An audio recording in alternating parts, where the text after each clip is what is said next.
Hey, it's Jack, no K, Jack in the Attic. I just got back from a little 2-day road trip. It's raining, it's dark. I'm gonna tell you about what I knit on the trip.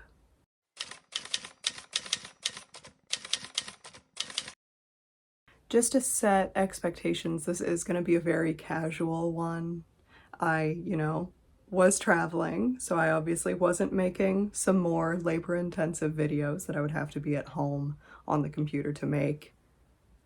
So I figured, why not show you the actual reality of the situation, which for me was planning one thing, getting intimidated and knitting a sock instead, making my partner take me to a yarn store, not making, asking politely the person driving, can we go to a yarn store on the way? And then on the drive home, eventually getting the courage to work on the thing I was supposed to be working on in the first place. So instead of what I would normally do, which would be a little intro showing all my vlog clips and then a little outro, I'm going to take you through the experience and then cut in little vlog clips. So we'll see how that works. I don't know. I'm still experimenting. I've been on here a year and I don't really have a set format.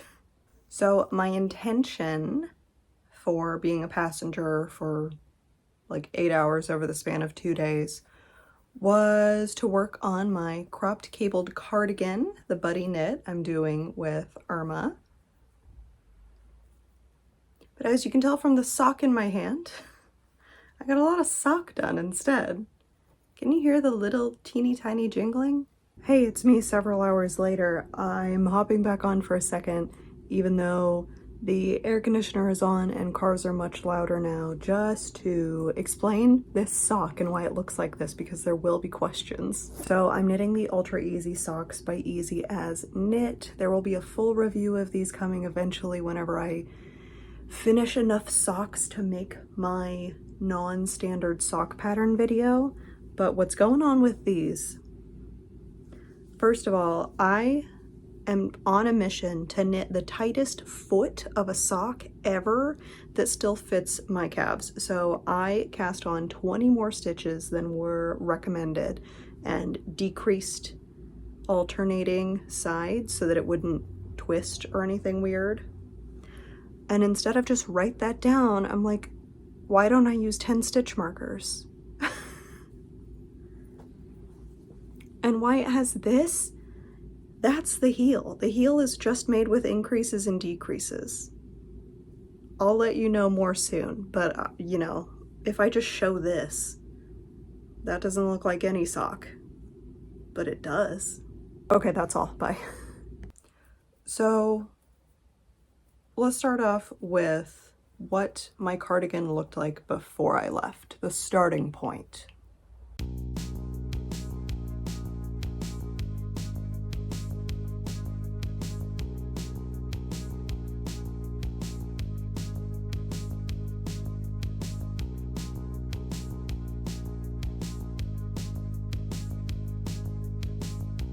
I had just finished the bottom section of the body before separating for the front and back and sleeves.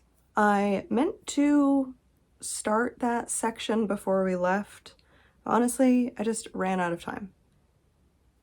If I had started before we left and had a better idea of what I was doing, I think I would have gotten more done on the cardigan and wouldn't have been so distracted by my backup project. The backup project I also started the night before we left. I just got too excited about the idea of sock, and honestly, I find casting on socks, top-down socks specifically, I find casting them on a little fiddly. Not bad, just a little, joining in the round for anything small circumference is just a little tricky. I don't want to do it in a moving car. So we got on the road and I was still having sock feelings from the previous night. So I knit some sock.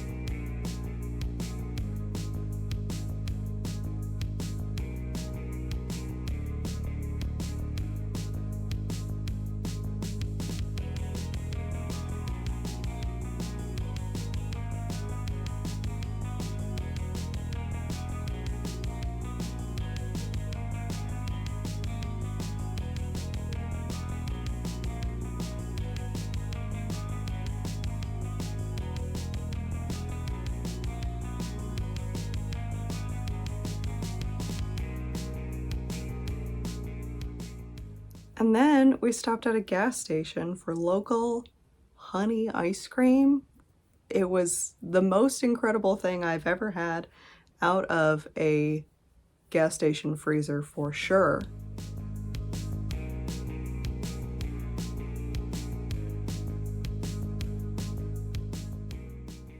It was actually just really good. And I knit more sock.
With our destination being St. Louis, I had posted on my Instagram story the previous day asking if anyone had favorite local yarn stores in or around St. Louis. We were coming in from the west, so I was hopefully trying to find something on the west side that we could hit coming into the city.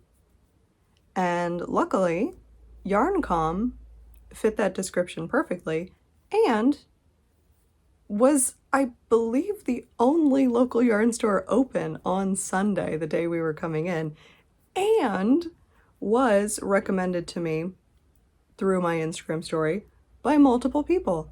I have some minor hesitation that comes from like an outdated view of yarn stores, like, oh, is this gonna be like kind of stuffy and weird, or is it gonna be fun and cool and welcoming? This one was definitely fun and cool and welcoming. And I haven't been to a stuffy and weird yarn store in years, so I don't know that that's really a thing anymore. So very friendly, very cool. I was specifically looking for something local-ish. I like to pick up a single skein of sock yarn when I travel so that I can make souvenir socks. And they had a pretty good selection of a lot of interesting sock yarns.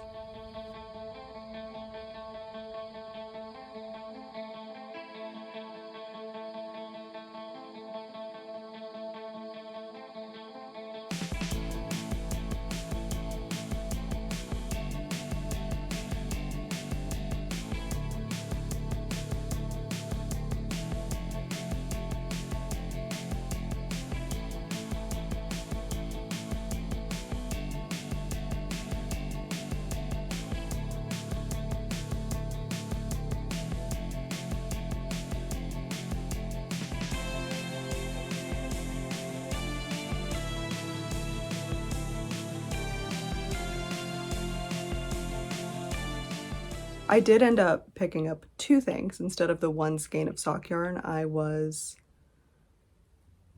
aiming for, but that's okay. I got this one skein of deluxe sock from Honey Girl Farms in the color The Congregation from the collection The Witch's Box, which I thought was perfect. I will show you how this looks in the actual daylight since it's very dark today. But we have some grays, some purples. There's some speckling of various colors. There's some blue and maybe some yellow and red, maybe brown, or maybe that's just how the yellow is mixing with the purple, but very moody, very cool. The second thing I got, the thing I wasn't expecting to get, was a little Halloween-y wool pack to spin. It has this nice olivey green, black, and then 2 shades of orange. I'm obviously stoked about this. And the price was pretty good. It was $10.40. I could not walk away without it. There were multiple options of Halloween-y vibe wall sets. But this is the one that spoke to me. This is 100% Polish Merino from Kromski. It's called Pumpy Umpkin Wool Variety Pack. Good luck to me captioning. I don't think I've seen Kromski wool sold in a yarn store before. I mean, I know them as a spinning wheel company, and I never know going into a yarn store if it's going to be yarn, just yarn, or if they're gonna have some spinning fiber as well. It seems to be like 50-50, honestly. And I'm not trying to stock up too much on anything right now because Yarn Crawl is in 3 weeks, 2 weeks? It's soon. It's this month. And I'm scared. I think it's 2 weeks. Scared of myself, obviously, and what I will do. So if you've been on my spinning journey, you will know that I started with merino, then got scared of merino, and now I think I can spin merino again, so very excited. Then we got to the hotel, we walked around. It's a video, I got you. Oh, pranked. Pranked you. I had my sunglasses indoors. We drank Arnold.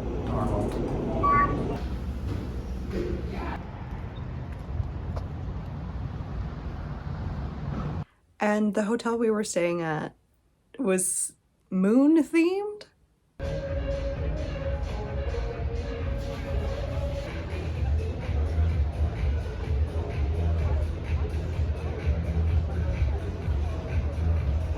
It was really cool.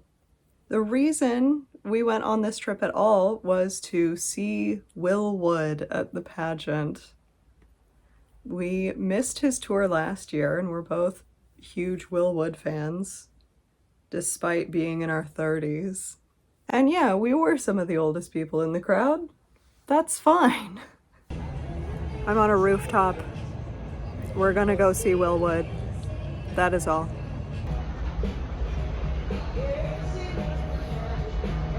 The show was great. It was many of the things I was hoping it would be. It simply could not be long enough to be everything I wanted. That's just how it goes. One thing that was brought up during the show that really validated something in me is that Will Wood, a man of taste, is a Branson, Missouri enjoyer. I am a Branson, Missouri enjoyer. Maybe not for the reasons you'd expect. Like, do I recommend traveling to Branson if you're not already the type of person to travel to Branson? No. But if you are drawn by the allure of kitsch and bullshit, touristy nonsense, yes, I love Branson for that reason. So, Will Wood, you are correct about Branson. After the show, we went up to the rooftop bar of the hotel, and in one section of the bar, they were having a blood moon rave.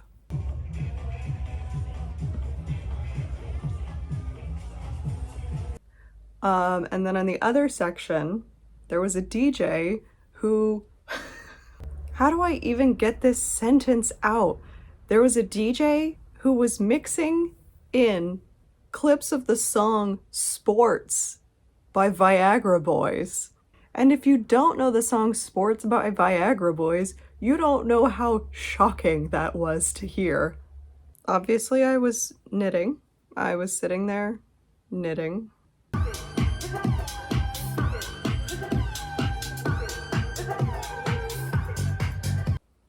And what a perfect way to end a day. We really didn't stay in St. Louis for that long. It was less than 24 hours for sure. I didn't do the decrease I was supposed to do. I'm going back. Going back for more decrease. On the way out of town, we got coffee, we got lunch, saw some really cool old buildings. One thing that I think St. Louis has done remarkably well, certainly better than Kansas City, is taking care of its older buildings holding on to that architecture.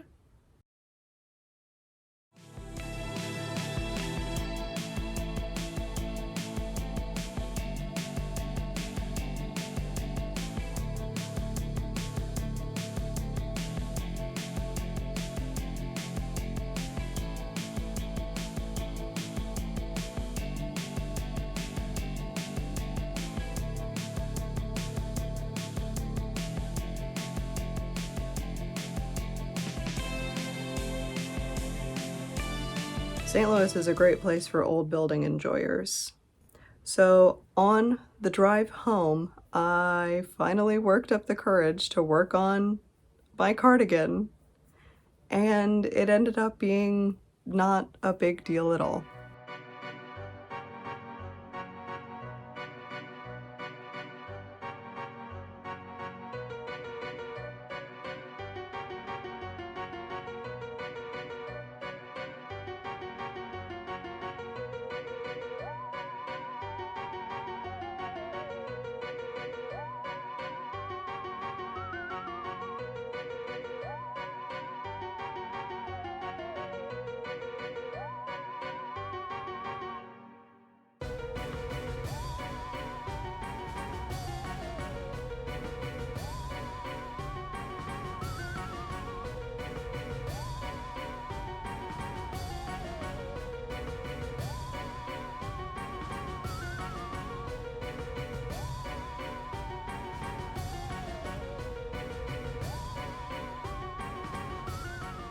Took an involuntary nap, knit some more.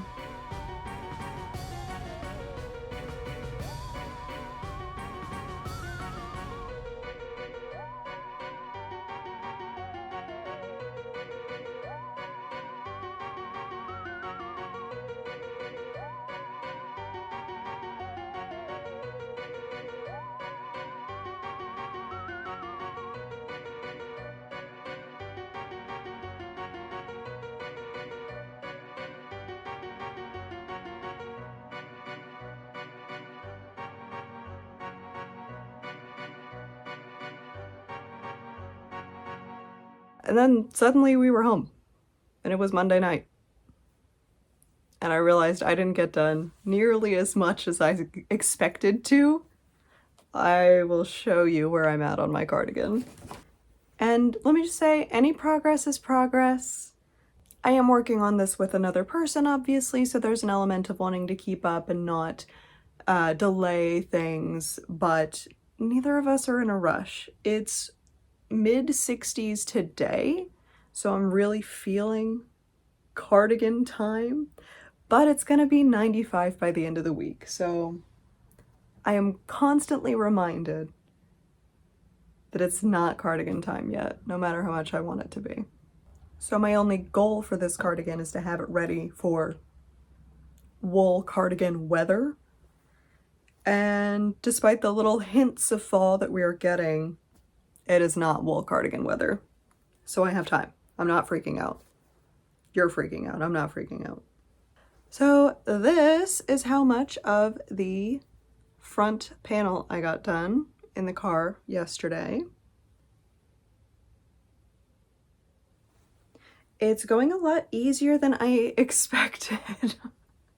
Obviously, I thought it was going to be quite challenging. The V-neck decreases threw me off a little bit just because I'm so used to the decreases being really close to the inside. And it's not. It's all the way over here, the decreases, so it's taking the cables with it. Does that make any sense? I don't know. I was extremely relieved that all of my modifications to the pattern, like turning the entire thing inside out, basically. It's supposed to be reverse stockinette. I wanted to knit it in stockinette, and then I added, ooh, honks. And I wanted to make sure the cables still stood out a little bit, so I added a purl on each side of the cables. I'm not knitting the cardigan I'm supposed to be knitting, but I am knitting the cardigan I want. So I recognized that that was going to maybe cause some issues that I would have to work out. And reading through the pattern only got me so far, you know, as to anticipating what challenges I could be up against making so many changes to the pattern. But at least the V-neck decreases had absolutely no issues whatsoever. I'm just doing a slip slip knit instead of a slip slip purl. So far so good. So I know that that is at least the front right and the front left that are going to be no problem. Hopefully the back is like that as well. There is one more big change I might make, and I haven't made any real decisions yet, but there is a real chance that I'm going to knit the sleeves completely different from how they're supposed to be knit. I just don't like a tight sleeve, and it's supposed to be ribbed, and I think I might not do that. And while reading through the pattern, there's only so much I can visualize without having any of the actual piece done. So this is my assumption based on what I have read, is that there are sections on the edge of each panel that are like knit, purl, knit, purl, knit, purl, whatever, inverted. The ribbing on the sleeve is most likely going to match up with that. So I may end up with like a stripe of ribbing down the bottom of the arm, which I think could be cool. I'm assuming that lines up with this like seam down the side. But I could be completely misinterpreting the pattern, so I will know when I get to it. And then I will make sleeve decisions. Right now I don't need to be making sleeve decisions. So that's it from me today, just a little crafty travel vlog. The world's shortest travel vlog. Next week, I will be back with another pattern compilation, the second part of the single skein mini shawl series, which is the fourth part of the single skein whatever series. I'm not numbering them for this reason, because it obviously doesn't make any sense. But yes, that is coming. That is coming. Shawl season is coming. If you haven't seen the most recent part of that series, I'll put it in the thing. The thing at the end, you know, the thing I'm gesturing to that definitely isn't there yet. And hopefully I was able to keep you company while you do your craft. That is always my goal with these chatty videos. I'm gonna go work on my cardigan. And don't forget to stretch and take breaks and rest your hands. But as always, go and live your best yarny life, and I will see you next time. Bye.